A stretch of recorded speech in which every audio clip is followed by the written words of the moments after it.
हजार श्लोक की ये शिव महापुराण की कथा 12 संहिताओं में 12 खंडों में बटी हुई ये शिव महापुराण की कथा पूरी कथा में किसी भी देवी या किसी भी देवता की कहीं नहीं है।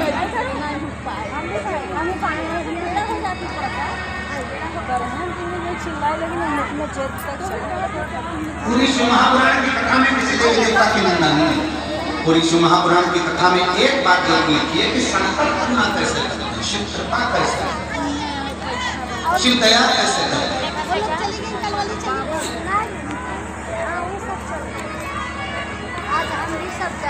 भगवान को प्रिय नहीं है निंदा, भगवान को प्रिय नहीं है नकली, भगवान को प्रिय नहीं है नाशा। शिव को प्रिय नहीं है, ये तीनों प्रिय नहीं है, ना निंदक प्रिय है, ना नकली प्रिय है, ना नाशा। चंद्र की प्रिय नहीं।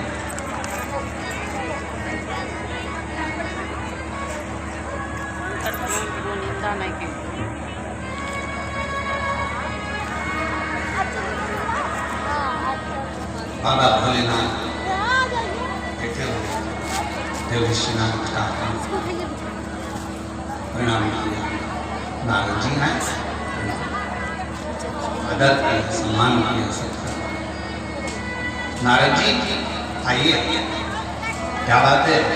देव ऋषि नारद जी ने कहा कि भोले बाबा, हे शिव शंकर, जिस कामदेव पर आप विजय प्राप्त नहीं कर पाए उस कामदेव को मैंने जीता, मैंने स्वयं जीता। भगवान शंकर सिंहासन से उठे और भगवान शिव सिंहासन से उठकर अपने गले की रुद्राक्ष की माला मेरे देवदत्त महादेव ने निकाली और देवऋषि नारद के गले में डाली। देवऋषि नारद के गले में डाली।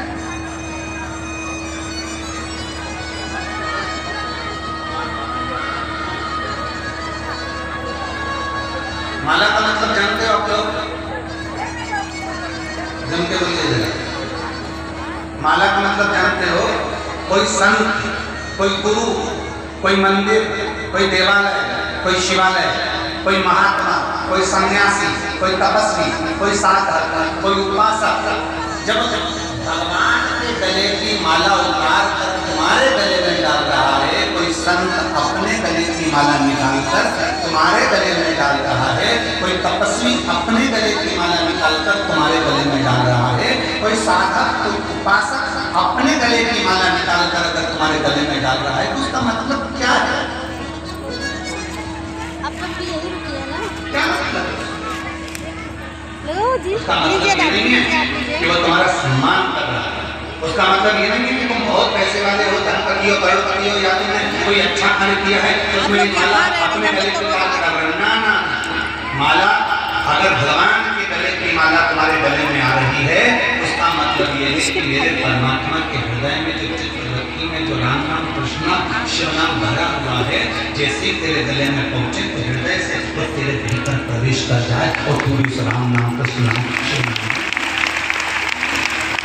किसी संत, किसी साधु, किसी तपस्वी, किसी साधक, किसी उपासक, किसी महात्मा के गले की माला तुम्हारे गले में अगर आती है तो माला डलते से तुम्हारे हृदय से आकर टच होती है तो जो संत के हृदय में जो राम, जो कृष्ण, जो शिव बैठा हुआ है, जो संत के हृदय में, जो महात्मा के हृदय में जो उसने तब साधना करी है, राम की करी, दत्त की करी, शिव की करी, कृष्ण की करी, उसके हृदय में जितनी उसने माला जपी है, जो राम कृष्ण शिव उसके दिल में बैठा है, उस राम कृष्ण शिव का दर्शन जैसे ही तुम्हारे गले में माला पहुंचे तो तुम्हारे हृदय में राम कृष्ण शिव बैठे और तुम भी भगवान का दर्शन कर सको, जैसे वो संत ने दर्शन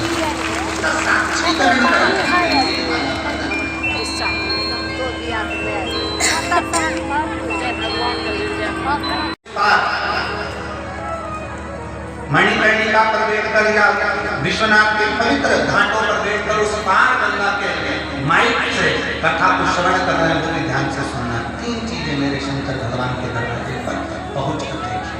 पहला, शंकर के मंदिर की चौखट जैसे ही पार करते हो, जैसे ही आपने शंकर के मंदिर की चौखट पार करी, समझ लो मंदिर के अंदर जैसे प्रवेश करा वैसे ही चौखट को पार करते ही तुम्हारे जीवन की खटपट समाप्त हो जाती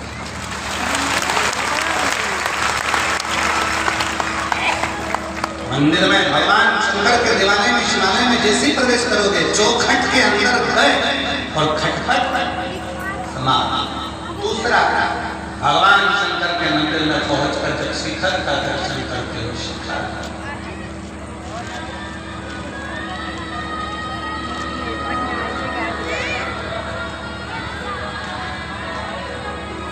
शिखर किसको कहते हैं? बोलिए जम के बोलिए। जो बनता गया है, पत्थर का बनते बनते बनते बनते ऊपर तक गया, वो शिखर है। ऊपर एक मंदिर की प्राण प्रतिष्ठा जब होती है तो उस पे तांबे का, पीतल का, सोने का, चांदी का, हीरे का, जवाहरात का, जिसका भी एक कलश रहता है। मंदिर की कीमत अगर 100 करोड़ रुपए है, मंदिर की कीमत अगर मंदिर की बनवाई, उस मंदिर की पूरे पत्थर की कारीगरी या मंदिर की बनवाई 100, 200, 500 करोड़ रुपए अगर लग गई है, पूरे मंदिर की कीमत आप लीजिए। पूरे मंदिर में अगर 50 लाख रुपए लगे हैं, 25 लाख रुपए लगे हैं, 40 लाख रुपए लगे हैं, उसके ऊपर जो शिखर चढ़ता है तांबे का, पीतल का, जो भी शिखर चढ़ाते हो, ईमानदारी से बोलना, वो 50 लाख का आता है क्या? जम के बोले जरा नहीं। वो 2 करोड़ का आता है क्या? नहीं। 10 करोड़ का आता है क्या? नहीं। मंदिर को बनाने में तुम्हारे 10 लाख लग गए, मंदिर को बनाने में तुम्हारे 50 लाख लग गए, मंदिर को बनाने में तुम्हारे 100 करोड़ लग गए, और उसके ऊपर जो तांबे का, पीतल का शिखर चढ़ रहा है, उसकी कीमत ज्यादा से ज्यादा 10, 20, 25, 50, 1 लाख रुपए होगी, इससे ज्यादा नहीं होगी। मंदिर की कीमत ज्यादा है और शिखर की कीमत कम है। फिर भी मेरे भोले बाबा ने प्रेरणा दी है कि मंदिर भले 100 करोड़ का होगा, पर शिखर अगर 10 का भी है तो कीमत उसकी कम है, क्योंकि छोटे को लेकर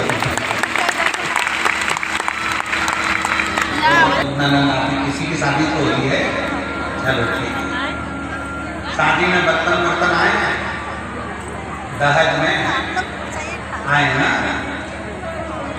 इतना बड़ा भगोना, इतनी बड़ी परात, इतने बड़े बड़े बर्तन, इतना बड़ा हंडा, इतनी बड़ी थाली, सब बड़े बड़े बर्तन, और साथ में चम्मच में गिलास भी है, छोटी थाली भी, प्लेट भी, कटोरी भी, बड़े बर्तन। आप में से कितने लोग हैं जिनके घर में सारे जो दहेज में बड़े बर्तन आए थे, वो सारे बर्तन आज भी तुम प्रयोग में कर ले रहे हो? रोज प्रयोग में ले रहे हो, रोज पास प्रयोग में लेते हो क्या? रोज उसमें खीर बनाते हो क्या? रोज उसमें सब्जी बनाते हो क्या? बड़े बर्तन में रोज सब्जी नहीं बनती, बड़े बर्तन में रोज आटा नहीं सनता, बड़े बर्तन में रोज चाय नहीं बनती, बड़े बर्तन में रोज खीर नहीं बनती। बर्तन जो छोटे छोटे हैं ना, वो तुमने निकाल लिए, रोज प्रयोग में आ रहे हैं, बड़े तो कभी कभी काम आते हैं। उसी तरह मेरे विश्वनाथ कहते हैं कि छोटों को साथ लेकर आगे बढ़ो, क्योंकि ये छोटे हमेशा काम आएंगे, बड़े एक दिन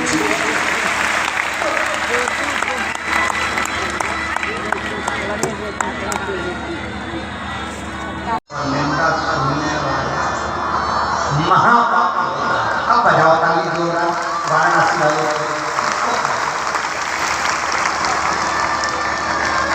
जोरदार बात करते भाई। मेरी दीदियाँ कद्दू की सब्जी खाए बैठे और परवल गए, बहुत जोर। पापी को केवल निंदा करने वाला, निंदा करने वाला का काम क्या है? केवल पापी निंदा करेगा, निंदा करेगा। शिव पुराण की निंदा, शिव भक्ता की निंदा, शिव भजन की निंदा, भगवान की कथा की निंदा, भगवान की निंदा, मंदिर की निंदा, देवालय की निंदा, शिवालय की निंदा। निंदा करने वाला केवल निंदा करेगा, वो महापापी, केवल पापी है, और सुनने वाला महापापी।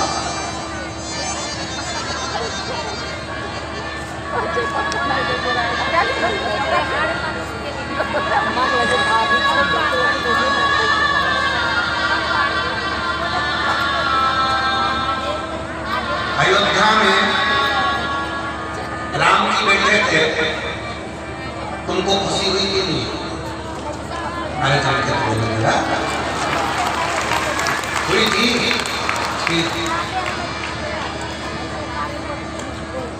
सारे महात्माओं ने, सारे देश में अपने अपने गांव में, अपने अपने नगर में, अपने अपने मोहल्ले में खूब सजाया, दिया लगाया, खूब बाबा का प्रवेश कराया, राम जी अवध में बैठे। किस चीज की खुशी?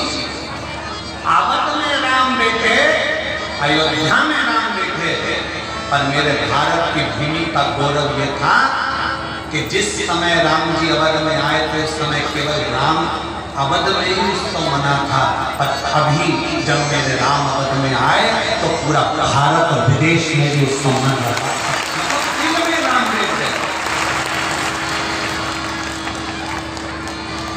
दिल के अंदर राम बैठ गए थे, हृदय चित्त में राम बैठ गए थे, इसलिए हम दिए जला रहे थे। हमारे भीतर राम उतर गए थे, इसलिए हम आतिशबाजी छोड़ रहे थे। हमारे भीतर राम उतर गए थे, इसलिए हमने द्वार सजाए थे। हमारे भीतर राम उतर गए थे, इसलिए हमने रंगोली बनाई थी। हमारे भीतर राम उतर गए थे, इसलिए हमने पकवान बनाए थे, मिठाइयां बनाई, खूब लड्डू बढ़वाए, क्योंकि हमारे भीतर राम उतर गए थे। और राम केवल अवध में नहीं, राम तुम्हारे दिल रूपी अवध में भी बैठ चुका है।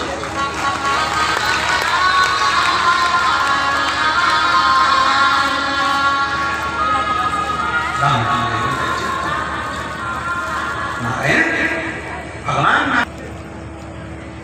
और तुमने से किसी का मीठे होता मिला? कोई ने आज तक नहीं कहा कि ताजमहल का दर्शन करो तो पाप मिट जाएंगे। क्यों? क्योंकि अंतर है। दुनिया के लोग ताजमहल देखने जाते हैं, दर्शन के लिए नहीं। देखने और दर्शन में अंतर है। देखने के लिए लोग ताजमहल जाते हैं और दर्शन के लिए लोग विश्वनाथ जाते हैं।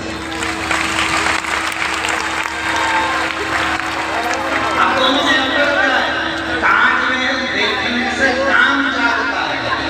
क्या काम जाता है? इतने में पत्नी आज में खड़ी थी, सुनो तो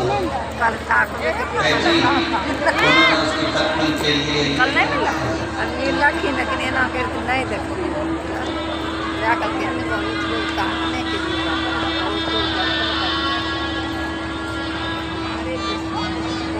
देखने से काम जाता है। और विश्वनाथ की नगरी में आइए, यहाँ काम भी जाएगा। एक बार पत्नी का हाथ पकड़कर मणि का इशारा को बहुत कर जाते हैं, खा लो दूसरी बार करेगी।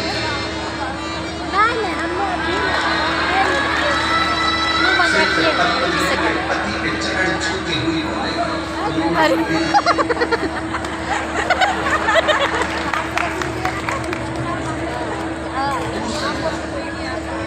और 3 रात्रि तक तुम्हारे चरण छूट। अभी पूछेगा हार चाहिए? नहीं।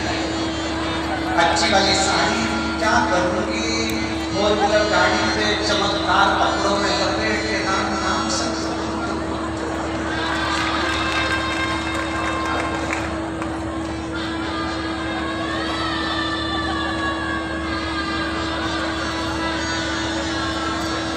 अरे देख लिया संसार